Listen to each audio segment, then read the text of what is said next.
Assalamu alaikum qadrdonlar. Bugungi temamiz dауслы seslер. Сөйлеу seslерін дауслы һәм дауыссыз деп екіге бөлеміз.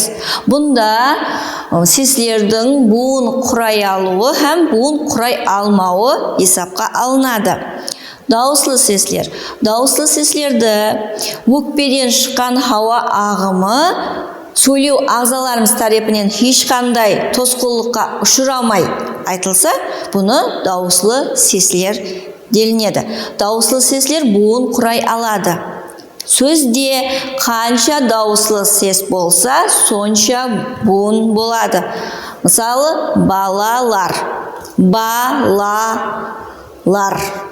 Бұнда 3 дауыслы ses бар, а дауыслы seslер һәм 3 буын бар. Қарақалпақ тілінде дауыслы seslер 9.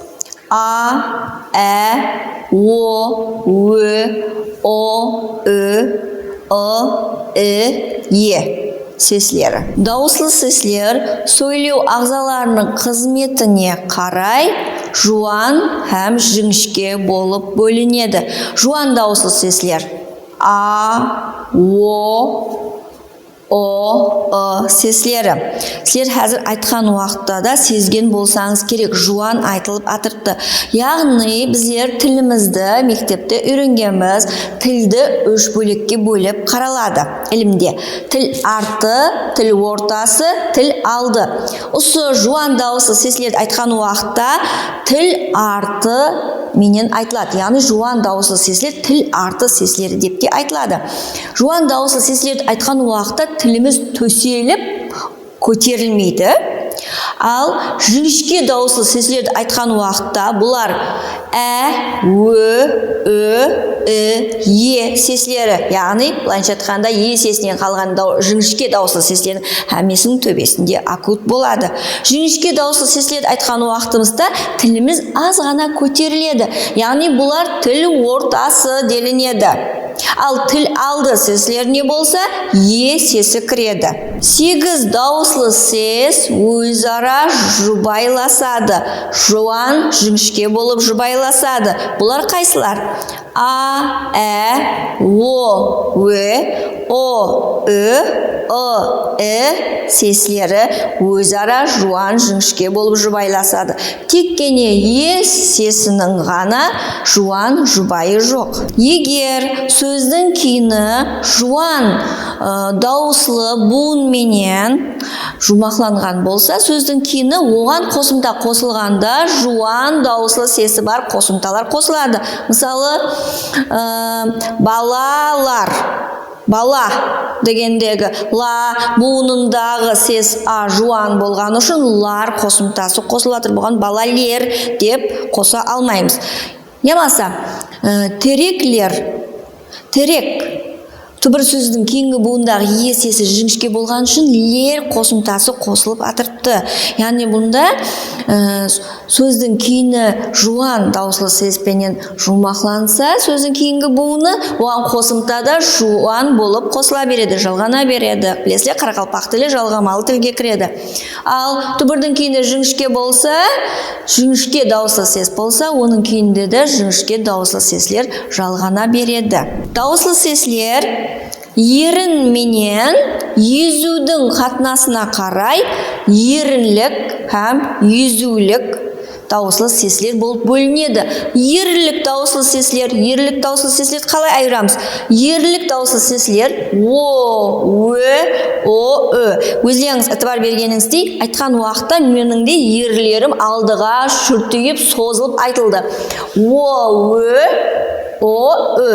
Айтқан уақытта қолымызды қойсақ та қолымызға О, Ö, қолымызға ерніміз тиеді. Яғни ерніміз алға қарай созылып айтылады. Бұл ерлік дауыслы seslер. Ал езулік дауыслы seslерді айтқан уақытымызда күлгендей болып езуімізбен айтамыз. А, Ә, Ö, Е seslері. Түбір берген болсаңыз.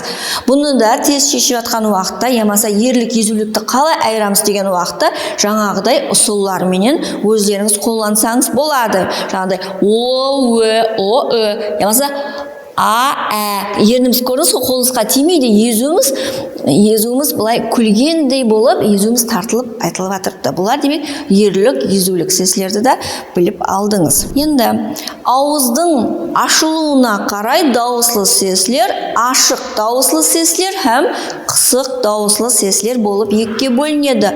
Ашық дауыслы сеслер, бұларды айтқан уақытта аузымыздың ашылуына қарай. Мысалы,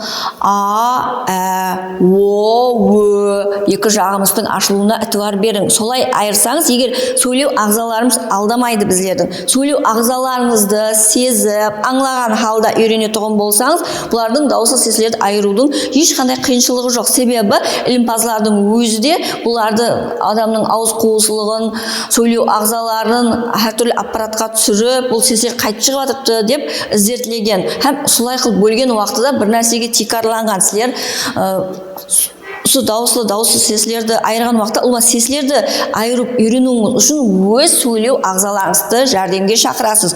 Ашық дауыслы сеслерді айтқан уақытымызда жақларымыз ашылды. Қысық дауыслы сеслер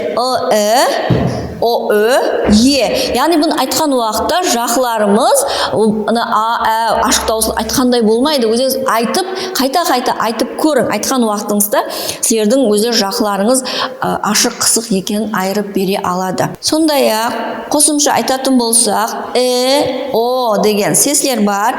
Бұл сеслер қарақалпақ тіліне, рус тілі, һәм рус тілі арқылы басқа тілдерден кірген сөздерде созылыңқы айтылады. Мысалы, кино деген бізде білеміз, үйреніп кеткенбіз. Мысалы, оқығанда кино болып оқылады. Кино, физика, химия, радио мысалы. Сол сөздерді айтқан уақытта сол шеттен келген сөздерде сеслері созылыңқы айтылады.